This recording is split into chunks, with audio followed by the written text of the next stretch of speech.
उद्या एकादशी म्हणतोस, मग आज वैशाख वद्य दशमी तर काय म्हणालास निवृत्ती दादा?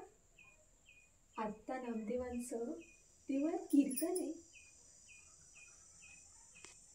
पण मी नाही येत कीर्तन ऐकायला. अरे नाही रे, प्रकृती अगदी बरी आहे माझी, पण जरा एकांत हवं असं वाटतं.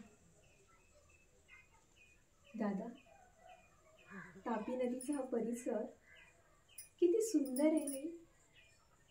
असं वाटतं इथून हालूच नाही. काय म्हणालास? काही वैष्णव मंडळी मला भेटायला आली, पण कुणाला भेटावं असं वाटतच नाही रे. बर, कुणाचं मन नाही दुखायचं मला. या मंडळी. अगं ग मुली, ही फुलं पायावर नको वाहूस माझ्या, अशी हातात दे. निवृत्ती दादा, मी इथंच बसते घटकावर. नको नको, दुसरं कोणी नको सोबतीला. अरे नाही रे, ही फुलं आहेत ना माझ्या सोबतीला. तू जा. तूही जर गेला नाहीस तर नामदेवांना किती वाईट वाटेल. जा, निशंक मनाने जा.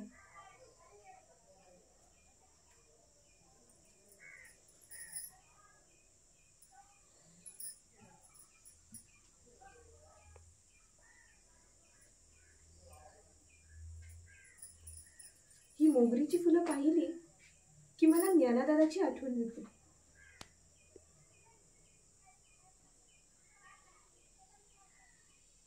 त्यातून अशी मंद हवा, मन कसं बेचैन झालंय.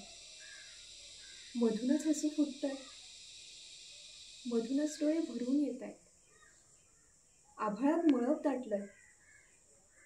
असं वाटतं कुठल्याही क्षणी विजाळ कडाडतील आणि आभाळ फुटावा तसा पाऊस कोसळेल. विजा चमकायला लागल्या की ज्ञानादादा मला पोटाशी घ्यायचा आणि म्हणायचा, अशीच एकदा वीज कडाडली आणि आईच्या पोटात सामावली, त्यानंतर तुझा जन्म झाला. म्हणून आईने नीट बजावून ठेवलंय. या मुक्तेला विजेपासून जपत जा. वेडा गुटचा. या साऱ्या भावांची भारीच माया माझ्यावर. पण त्या दिवशी तो कावळा दारात येऊन सारखा ओरडत राहिला. ज्ञानादादानं ते आमंत्रण ओळखलं आणि आळंदीत संजीवन समाधी घेतली. शेकडो लोक अडवायला पाहत होते, पण तो कुणासाठीच थांबला नाही. मी, ज्ञानादादा आणि सोपानदादा यात्रेला निघालो. सासवडला मुक्काम पडला तसा तो कावळा सोपानदादाला बोलावू आला. मग काय, सोपानदादाने सासवडला आपला प्रवास थांबवला. मी, ज्ञानादादा पुढे चालतोच आहोत. कुठे प्रवास संपणार आहे कुणास ठाऊक. पण खरंच आम्हा भावंडांचं आयुष्य किती गुंतागुंतीचं होतं नाही.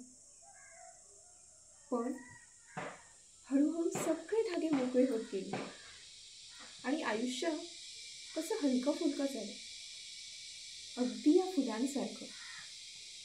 पहिल्यापासूनच मला फुलांचा भारी सोस. ज्ञानादादा तर मला फुलबेडीच म्हणायचा. सोपानदादा माझ्या बरोबरीने फुलं वेचू लागायचा, हार गुंफू लागायचा. आमच्या दाराच्या वृंदावनापाशी आम्ही एक दगडच ठेवला होता, तोच आमचा देव. त्याला केवढाले हार करून व्हायचे मी. आमचा निवृत्ती दादा एरवी किती शांत आणि अबोल, पण माझं फुलांचं वेळ माहिती असताना कुठे असं वेगळं फुल दिसलं की मला आवर्जून घेऊन यायचं. आईबाबांचं प्रेम फार काळ लाभलं नाही मला, पण या भावांच्या प्रेमानं कधी त्याची उणीव जाणवली नाही. म्हणूनच वैराग्याचं मूळ रुजलं ते दुःखाच्या नाही तर समाधानाच्या सिंचनातून.